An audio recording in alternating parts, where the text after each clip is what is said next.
نماز چاشت طلوع آفتاب کے تقریباً 1 گھنٹہ بعد 4 رکعت ادا کرنے والے کے دن بھر کے سارے کام اللہ تعالیٰ اپنے ذمہ لے لیتے ہیں. ٹھیک ہے.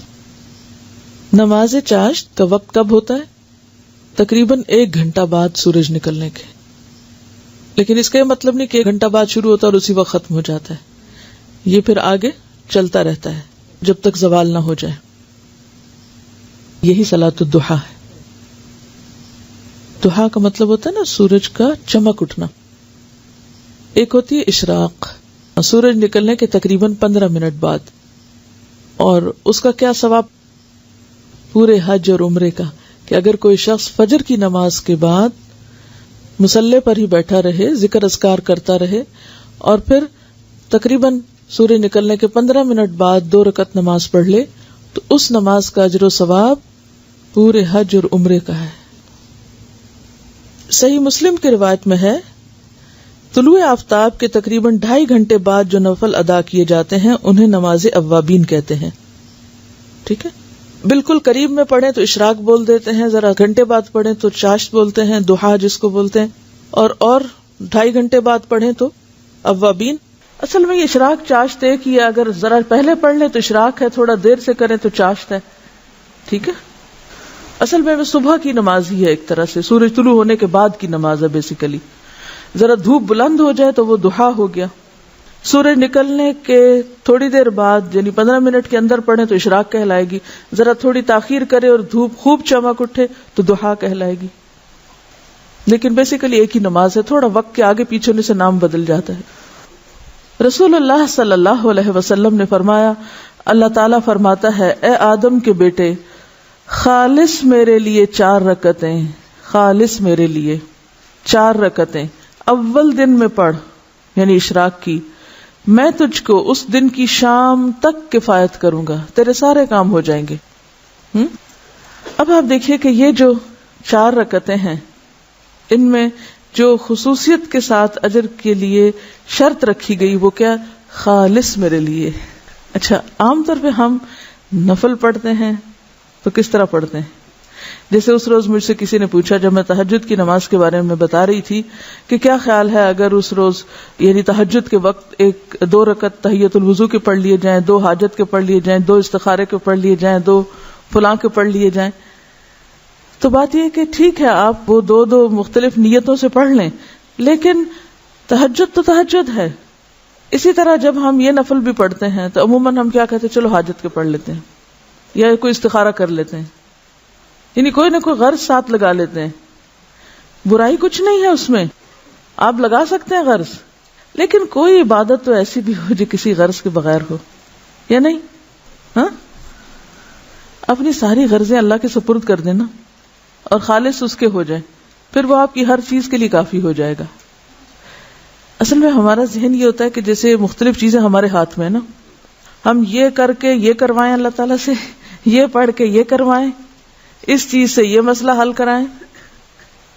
لیکن وہ جو ایک مکمل بھروسے کی کیفیت ہے، ایک توکل اور یقین اور ہر غرض سے اوپر اٹھ کے خالص اس کا ہو جانا، اس کا لطف ہی کچھ اور ہے. سمجھے کیا؟ کہ میں یہ صرف اللہ کے لیے اپنے آپ کو خالص کر کے پڑھ رہی ہوں، مجھے کوئی اس کے بدلے دکھاوا نہیں کرنا کہ میں دوسروں کی نظر میں اچھی ہو جاؤں کہ لوگ سمجھے بہت نفل پڑھنے والا ہے. تو خالص کام اور ملاوٹ والا کام فرق ہے. معاذہ رضی اللہ عنہا نے حضرت عائشہ صدیقہ رضی اللہ عنہا سے دریافت کیا، رسول اللہ صلی اللہ علیہ وسلم نماز ضحیٰ کتنی رکعتیں پڑھتے تھے؟ وہ فرماتی ہیں 4 رکعتیں، اور جس قدر اللہ تعالی چاہتا آپ اس سے زیادہ بھی پڑھتے. ام ہانی فرماتی ہے رسول اللہ صلی اللہ علیہ وسلم نے فتح مکہ کے دن غسل کیا اور 8 رکعات نماز ضحیٰ پڑھی. معلوم ہوا کہ اشراق کی رکعتیں 2، 4 یا 8 ہیں جو سنت سے ثابت ہیں. حضرت ابو ہریرہ رضی اللہ عنہ نے فرمایا، مجھے میرے پیارے دوست نبی صلی اللہ علیہ وسلم نے 3 چیزوں کی وصیت کی، جب تک میں زندہ رہوں گا ان کو نہیں چھوڑوں گا. ہر عربی مہینے میں ایام 20 یعنی 13, 14 اور 15 کے 3 روزے, چاشت کی نماز اور سونے سے پہلے وتر پڑھنا. یہ 3 کام کبھی نہ چھوڑوں گا. تو پہلی حدیث سے کیا پتہ چلتا ہے کہ ضحیٰ کی نماز 2 رکعتیں ہے, دوسری سے 4 اور تیسری حدیث سے 8. تو آپ 2 بھی پڑھ سکتے ہیں اور 8 تک بھی لے جا سکتے ہیں, یہ حسب حالات ہے, جتنی وقت ہو. یہ 4 رکعتیں یا 8 رکعتیں 2 کر کے پڑھیں گے, یعنی ہر 2 رکعت کے بعد سلام پھیریں گے. ان کا سوال یہ کہ چاشت کی نماز کتنے بجے ہے. دیکھیے کہ بجے کی حدیث میں کسی بھی نماز کا وقت گھنٹوں کے حساب سے یا بجے کے حساب سے نہیں بتایا گیا. اس میں سورج غروب ہونے کے بعد, سورج طلوع ہونے کے بعد, سورج طلوع ہونے سے پہلے, زوال ہونے کے بعد, دن ڈھلنے کے وقت, اس طرح کے اوقات بتائے گئے ہیں تاکہ دنیا میں آپ کہیں بھی ہو تو سورج کے اتار چڑھاؤ سے, آسمان کی روشنی سے اپنا کیلنڈر اور اپنی گھڑی, یعنی آسمان پر سورج کا نکلنا اور غروب ہونا اور ڈھلنا اور اونچا نیچا ہونا, یہ ایک عالمی کلاک ہے. آسمان آپ کے لیے کیا ہے؟ کلاک, اور اس کی سوئی کیا ہے؟ سورج. ٹھیک ہے, تو ساری نمازیں اسی سے کسی نہ کسی طرح جڑی ہوئی ہیں, حتیٰ کہ عشاء کی نماز بھی جب روشنی ختم ہو جائے. ایک بات میں آپ کو پتہ کی بتا دوں دین پر عمل کرنے کے سلسلے میں, جس میں آپ کو بڑی سہولت ہو جائے گی. سمعنا واتعنا, سورج نکلا ہے, ایک نیزے برابر ہوا ہے, پڑھ لو, بس پڑھ لی, 2, 4, 8, بس ٹھیک ہے.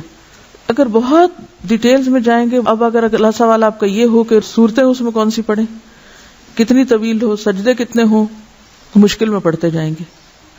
سمپلی ایک بات سنیں اور اس کو جتنی سمجھ آتی ہے وہ کر لیں, اور انشاءاللہ اس میں خیر ہوگی. بس جب آفتاب طلوع ہو کر ایک نیزے کے برابر بلند ہو جائے تو اس وقت نوافل کا پڑھنا نماز اشراق کہلاتا ہے, یعنی تقریباً 15 منٹ کے بعد. زید بن ارقم رضی اللہ عنہ سے مروی ہے, حدیث میں اس نماز کو صلاۃ الاوابین بھی کہا گیا ہے. اوابین کا لفظ اواب سے ہے. اواب کا کیا معنی ہوتا ہے؟ رجوع کرنے والا, بار بار پلٹنے والا. مغرب اور عشاء کے درمیان پڑھی جانے والی نماز کو جس روایت میں صلاۃ الاوابین کہا گیا ہے وہ مرسل ہے, یعنی ضعیف ہے. عام طور پر ہمارے ہاں کیا مشہور ہے؟ اوابین کی نماز مغرب کے بعد پڑھتے ہیں لوگ, جبکہ صحیح حدیث کے مطابق یہ نماز اشراق کی نماز ہے.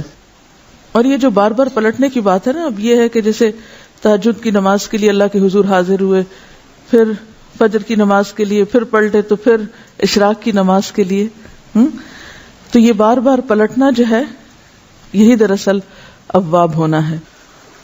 حضرت ابو ذر رضی اللہ عنہ سے روایت ہے کہ رسول اللہ صلی اللہ علیہ وسلم نے فرمایا, ہر آدمی پر لازم ہے کہ اپنے جسم کے ہر بند کے بدلے, یعنی ہر جوڑ کے بدلے صدقہ خیرات کرے. بس ہر تسبیح صدقہ ہے, یعنی سبحان اللہ پڑھنا, ہر تحمید یعنی الحمدللہ کہنا صدقہ ہے, ہر تحلیل یعنی لا الہ الا اللہ کہنا صدقہ ہے, ہر تکبیر یعنی اللہ اکبر کہنا صدقہ ہے, امر بالمعروف صدقہ ہے, اور نہی عن المنکر بھی صدقہ ہے. اور ان سب چیزوں سے ضحیٰ کی 2 رکعتیں کفایت کرتی ہیں.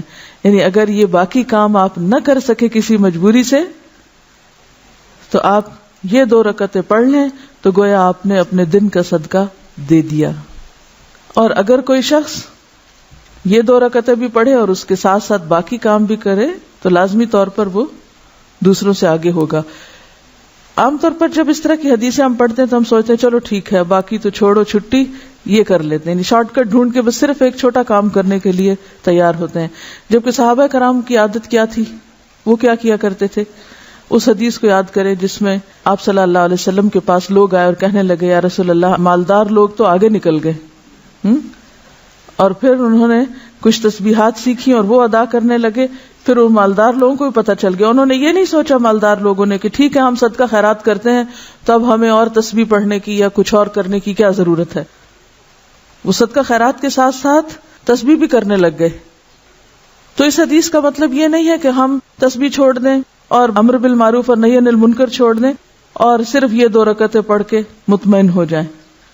یہ بات کہنے کا مطلب یہ ہے کہ ان 2 رکعتوں کا ادا کرنا اتنا اجر و ثواب کا باعث ہے کہ گویا ان ساری نیکیوں کو کر لینا ہے، لیکن وہ نیکیاں اپنی جگہ باقی ہیں، وہ الگ سے کریں گے تو وہ اصل شکل میں ہوگی.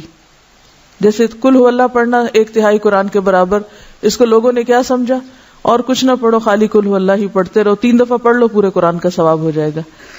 اسی طرح حرم میں 1 نماز پڑھ لو، 1,00,000 نمازوں کا ثواب. لیکن وہ 1,00,000 نمازوں کا ثواب یہ تھوڑی ہوتا ہے کہ آپ کی 1,00,000 نمازیں بھی ادا ہو گئی. تو ہر کام اپنی جگہ کرنے سے ہوتا ہے. ہاں، یہ سمجھانے کے لیے ہوتا ہے کہ اس کام کا اجر و ثواب کتنا زیادہ ہے.